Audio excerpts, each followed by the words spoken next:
on this episode of New Retina Radio. I spent time in Japan with the Department of Ophthalmology for 9 months. I developed a method called rational molecular fragmentation. I think what the PhD really trains you to do are things that are studied in medical school but not as strongly reinforced. They wanted to see maybe there are scientific ways of understanding human behavior. That and more coming up.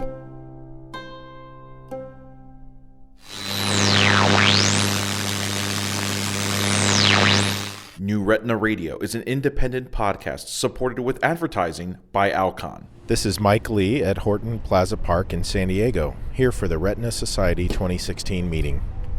New Retina Radio is brought to you by Alcon Surgical. Stop by our booth at an upcoming meeting to see how Alcon is advancing vitreoretinal surgery.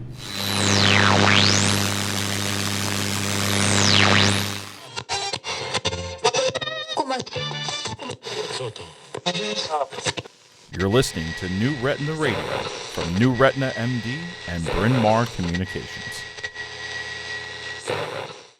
It's undeniable, and hey, I'm stating the obvious here. It's extra work. I know, but it's their passion. They love it.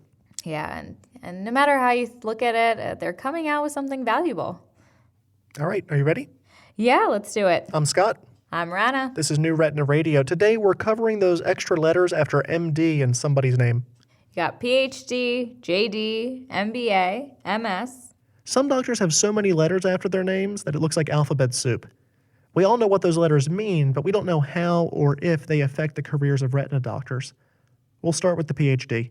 Hi, my name is Paul Hahn. I'm an associate at NJ Retina. We're starting with the PhD because it takes so long to get if you earn it in an MD PhD program. 12 years in total. Which is a significant amount of time. So normally, it would be 4 years of medical school, and then for ophthalmology, it's 1 year of internship and 3 years of residency. So 8 years total. And to get us to 12? So on top of that, I'd added another 4 years for the PhD. You can earn an MD PhD in a combined program like Paul did, or you can earn the MD and PhD separately, but we'll get to that one later. You apply for an MD PhD program out of college, and I didn't know much about it, but similar to the reason that I chose biochemistry, that was just kind of the most challenging of the majors at Harvard. For a young applicant, that might be an attractive competition. It's a challenging thing to get into. In Paul's case, he knew of no one who had done it. I didn't really know anyone who had done it also, and no one, there's not much precedent, at least back then. I think it was a relatively uncommon thing to do. If you enroll in an MD PhD program, you take a circuitous route toward the termination of your formal education. Most MD PhD programs are structured relatively similarly, which is that you do a couple years of med school, usually 2 years of med school first, and then you finish up the PhD, and then you finish up your medical training at the end. Some coursework at an MD PhD overlaps, so it's not like it's wasted time. Paul detailed the coursework required for his PhD. The first 2 years of medical school are generally coursework as well, and that coursework includes things like basic pharmacology and microbiology, and those are the types of similar courses that you would be taking for a PhD degree also. So generally you're exempt from that coursework when you're doing the combined degree the second time. A combined MD PhD saves you time compared with an MD acquired separately from a PhD. They definitely overlap, and because of that, you can shave off a little bit of time. So that covers the MD PhD combo. Mm-hmm. And you can take another route. It's not as fluid. You can start with a PhD, then get the MD. So let's meet David. Hi, David Almeida from VRS Vitreoretinal Surgery in Minneapolis, Minnesota. David did 4 years of undergrad at the University of Toronto. I have an honors Bachelor of Science, and my thesis was on toxicology. And then pursued a PhD in pharmacologic sciences, which took him overseas. That brought me to Europe, to the University of Szeged in Hungary, out of all places. And that's because my supervisor at the time was in the Department of Chemistry at the University of Toronto, but he was going away for a year in sabbatical. So, he said, well, why don't you just come over and do it there with me? And so, that took me to Europe, and I lived there for a while. Is that the same as a PharmD? Nope, totally different. It's more on the development end of things. A PhD in pharmaceutical sciences is certainly related to medicine, but the content doesn't exactly prepare you for medical school like Paul's training did. Still, like Paul, David finished quickly. So I did a PhD in about 3 years. Sounds fast, but David credits the nature of the work, which relies on computer models and calculations, with that speed. everything's basically at the quantum level with those types of calculations. So it's literally you and a computer. It's almost more computer science than chemistry in terms of the bench work. Like I never did any bench work. Everything was on a computer. He compared it with a math PhD, which also takes about 3 years to complete. For example, the kind of experiments I was running would be, well, I'll put this structure together, and then I would hit enter, and I would run basically quantum chemical calculations, and they would run all night. He'd go home, grab some sleep. Then I'd wake up in the morning and it would be done. I'd say, okay, that didn't work. Let's try this. And so there's always this evolving. So you're almost working 24 hours a day, but not really, because the computer's always working when you're not. Anyway, David finished and knew that if he wanted to create drugs, he needed to go to medical school. It came down to the human dynamics of collaborative pharmaceutical creation. Whenever there would be multidisciplinary cross-sectional teams, you'd always have to yield to the medical people. Not that there's anything wrong with that. It's just that they knew all the processes, right? And I never knew any of those. So I thought, hey, man, if I wanted to actually design some good drugs, or I have to understand this other side of it. I have to build my skill set around that. And so that's what brought me to med school. He does the med school thing, enrolls at Queen's University in Kingston, Ontario, Canada. And the rest is history.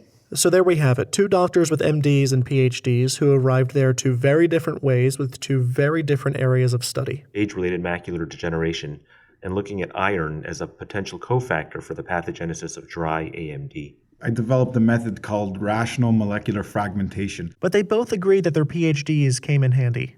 For David, his background in pharmacologic sciences gives him a deeper understanding of the drugs his patients use. My understanding of, drugs and mechanisms, pharmacodynamics, pharmacokinetics and stuff, comes really easy. That training comes in handy while working alongside industry too.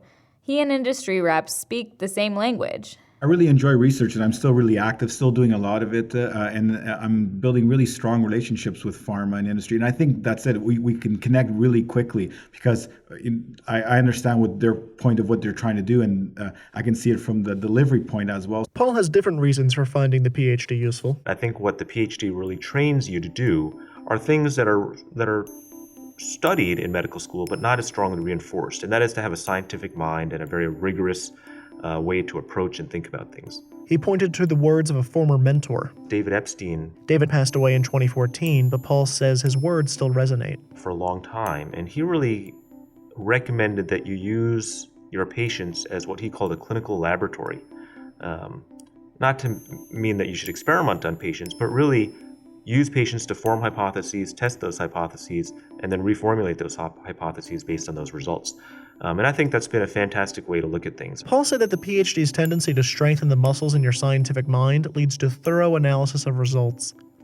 Building on David Epstein's advice that you should carefully follow patients' responses to therapy, Paul said, I think it's very important to try to improve yourself, improve your clinical care, and I think if you have that rigorous and standardized way of approaching things, it really helps you to do better for everybody. Another doctor we spoke with said that his extra degree, in this case a Master of Science degree, reflected the way he viewed medicine. Hi, I'm Scott Walter. I'm a first-year vitreoretinal surgery fellow at the Duke Eye Center. He's in year 2 of fellowship now. Anyway, he used a particularly eloquent phrasing to describe how he viewed science from a young age. Science was sort of the most powerful epistemological tool or intellectual framework with which to understand the world. He realized this in his first year of undergrad at Reed College, A small liberal arts college in Portland, Oregon. He transferred. I ended up transferring to Stanford, which was another wonderful place to study, totally different intellectual climate than Reed. His major at Stanford wasn't exactly pre-med.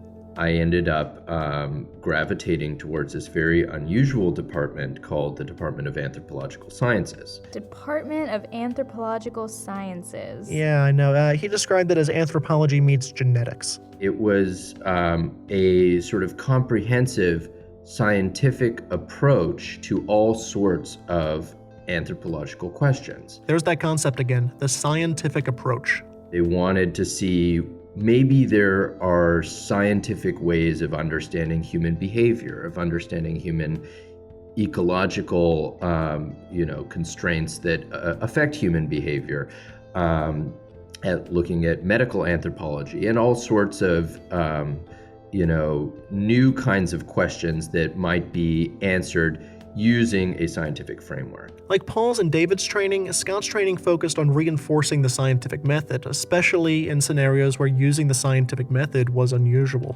I think it was, a really wonderful place to be as a pre-medical student, because you were constantly, forced to think about how might we apply the scientific method to questions that most people thought, were not really scientific kinds of questions. If anything, the combination of an undergrad career that kicked off in the liberal arts and then drew him toward anthropological sciences and then eventually retina taught Scott a concept that underpins his perspective on the intersection of science and philosophy. For me, science is a philosophy of knowing.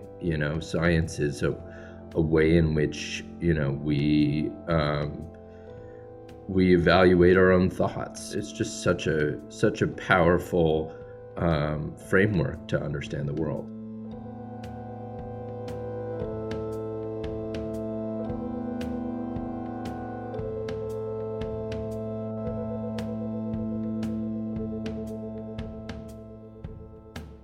We'll be back after a short break, but when we do come back, we've got more alphabet soup talk, MBAs, and law degrees. Hang tight. We'll be right back.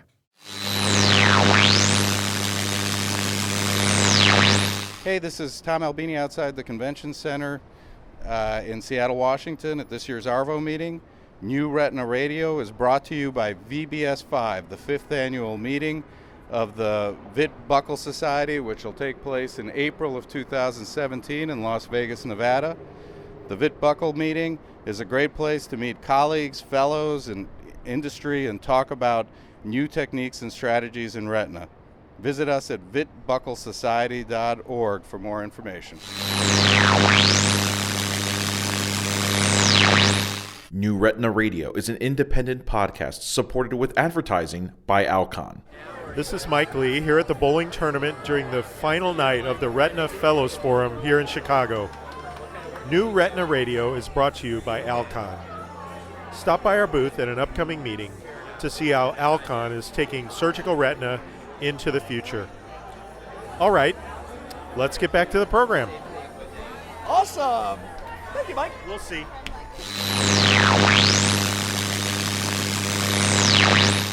Scott? Rana. Before the break, we spoke with 3 retina doctors. One pursued a combined MD, PhD, and the other 2 received other degrees before grabbing their MD. One picked up a Master of Science degree, the other a PhD, which means that all 3 of the doctors we interviewed earned degrees that were related to science in some way. Even if those degrees were only tangentially related to medicine, like Scott's degree in anthropological sciences, they still strengthened the scientific instincts of a future retina specialist. Now, for the second half of this episode, we're moving from science degrees to degrees that have nothing to do with science or medicine, the JD and the MBA. Let's meet Derek. Hi, I'm Derek Kunimoto. I am a co-managing partner at Retinal Consultants of Arizona. Derek has a law degree, also known as a Juris Doctorate or a JD.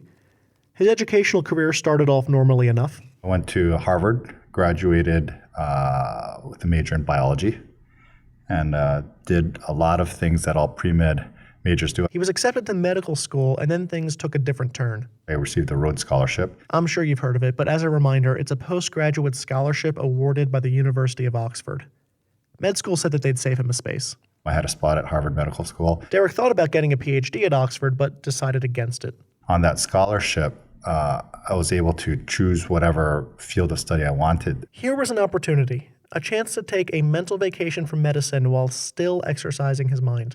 And at that point, I thought, should I study what I've already studied and what I'm going to continue to do in my professional life, or should I do something completely different that simply holds intellectual interest to me? The decision was easy. It was a no-brainer. He went toward another interest he had. So I studied law there. I got a law degree.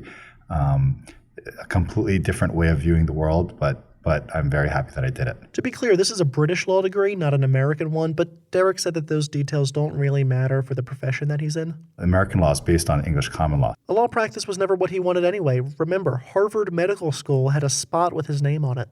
I knew this going into it, that I wasn't planning on practicing. Derek finishes med school and even adds a 5th year so that he can do some work abroad. I did research at an eye institute in India. For 3 months, I spent time in Japan with the Department of Ophthalmology for 9 months. And then a twist. He gets recruited to McKinsey & Company, a corporate consulting firm, while he's a medical intern. A lot of consulting companies recruited very strongly out of both our Rhodes class as well as out of Oxford. McKinsey & Company consults for various corporate clients. They needed to find new talent, so they looked outside of the traditional MBA pool. They looked for PhD candidates, JDs, MDs, so people that were pursuing higher degrees that excelled in their respective graduate schools and were open to learn ways of consulting. Derek used his elective time and vacation time to allow McKinsey to fly him to Spain for a few months for a crash course in business school. What's called a mini MBA. After medical internship, the road to becoming a practicing retina surgeon took yet another turn. I applied for and took a job with McKinsey & Company. He worked as a corporate consultant for 2 years. Then he finished his ophthalmology and retina training. It's a long road. Remember how we talked about how Paul's combined MD PhD saved him about 2 years by combining some common coursework? They definitely overlap, and because of that, you can shave off a little bit of time. Derek's path did not allow him to save any time. So by the time all was said and done, I think while most people finish up at age 32 after fellowship, I was 37 to 38 at that time. Some time lost then, but for good reason. Earning a JD requires a logical mindset that is not the scientific method. In that sense, his background in law and even his work in consulting does not affect his day-to-day medical judgment. I don't know that I approach diabetic tractional retinal detachment any differently than someone who's gone straight through. A hemorrhage is a hemorrhage is a hemorrhage, in other words. But a background in business, both from a legal standpoint and a career standpoint, give Derek perspective others may not have. The structure of our business and the legal framework of our business, the medical malpractice issues, the liability issues. His understanding of non-clinical issues is grounded in the work of academics and practical experience. I think that I have a different framework to come from, and it's only by spending hundreds and hundreds of hours reading arcane cases and reading about outcomes and the legal justification or rationale for these that I would even have that. Derek said he enjoyed being a medical student, but that it was largely a means to an end. While I enjoyed studies and I enjoyed being a student, that was more the path to get to where I was in medicine. The JD and the experiences abroad, however, were different. It's fair to call Derek's law degree and non-medical professional experiences manifestations of his interests, rather than experience cultivated to gain direct knowledge in his field. The other stuff, all the other things we talked about, doing the law degree, studying abroad, that is the life experiences which help broaden my experience and just I think has given me a different outlook. Indeed, in Derek's estimation, having a JD or corporate experience gives you few advantages when looking for a job. Everybody out there has something unique about them.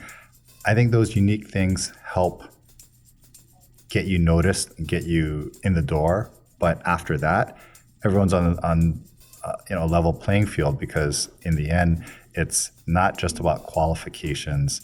It's not just about experiences that one's had. It's about how you interact with people, how you respect others around you. Derek's holistic understanding of his JD and corporate consulting experience are refreshing and humble. Still, we can't discount the very practical effect that they have. Derek Kunimoto, managing partner at Retina Consultants of Arizona, also happens to have a JD from Oxford. It's a 2-for-1 deal. Yeah, and the corporate consulting experience, it's more like a 3-for-1 deal. Good point. And, corporate consulting concerns are usually reserved for people with MBA degrees. Mm-hmm. And luckily, one of our interview subjects has one of them too. So we go back to David. He already had his PhD in pharmacologic sciences, and then he was working on the MD, knowing that he needed an MD if he was going to design drugs, because the MDs are the experts in panel discussions. But it didn't take long for him to grow frustrated with hospital systems. The degree of how hospitals and how healthcare was being administered in terms of resource utilization started to really bother me. I found that the administrative process, the decision-making analysis, how things were being allocated and how decisions were made to what was covered was absolutely insane. Like any good medical student, he turned to his mentors for advice. I had good mentors at the time that said, well, you know what, here's the problem. To speak to that administrative side of medicine, you really need an MBA. You need to have some sort of a skill set that can help you communicate that. You see, he was juggling two passions, medicine and complex business systems. But he still wanted to design drugs. He decided that earning an MBA must be done while getting the MD. I did an MBA with George Washington University in Washington, D.C.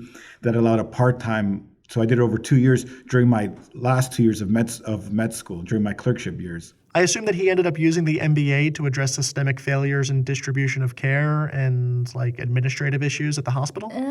Not at all, actually. No, because see, then things changed again. For someone with interests as varied as his, David was in the right place at the right time.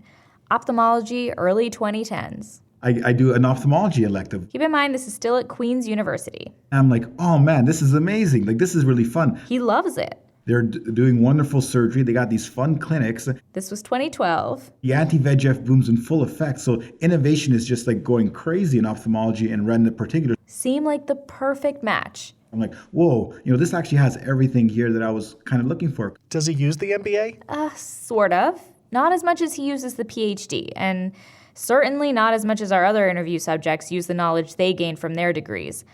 David thinks that's because the degree offers a survey in a number of business specialties, but no concentration in a particular one. I always find that the MBA is kind of like a funny degree because it's a basic skill set, but it's very generalized, right? Because you take courses in accounting and human resources and logistics and operations management, supply chain. The courses are short, too short really, to delve into topics in a meaningful way, he said. I'm not an expert in any part of it, and so I don't think I use it the way it was intended, perhaps. It did come in handy once, though, on the interview trail. There was one other person with an MBA at VRS in Minneapolis, where he now practices, and they could talk shop right from the get-go.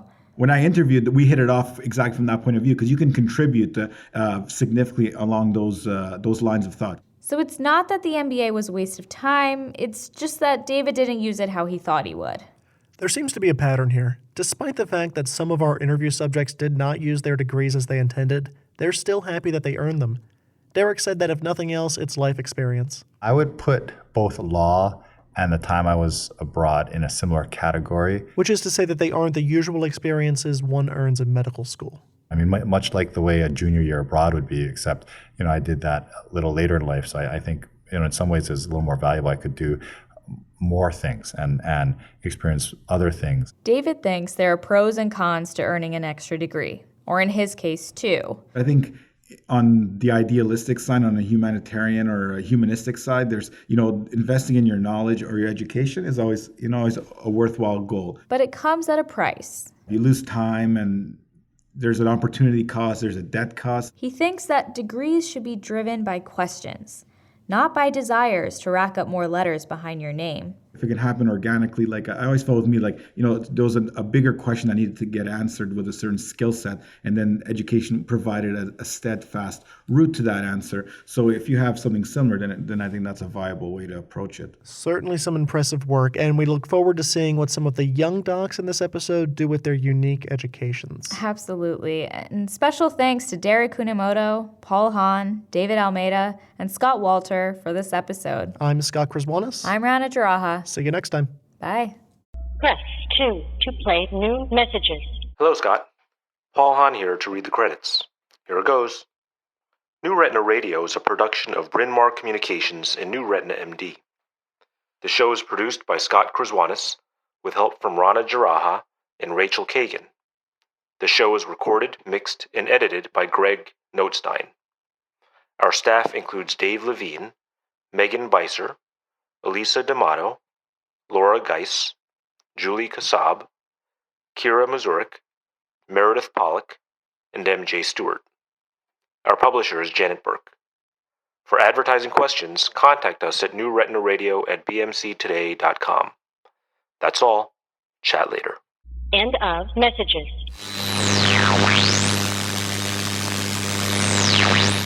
Hey there, listeners. This is Scott outside of the Liberty Bell in Philadelphia, PA. New Retina Radio is brought to you by the New Retina MD app, available for smartphone and tablet. Search New Retina MD in the App Store, download the app, select the issue you want to read, and voila, you've got Retina on the go. Inside, you'll find exclusive content, including video meeting coverage from itube.net, news updates, and social media opportunities.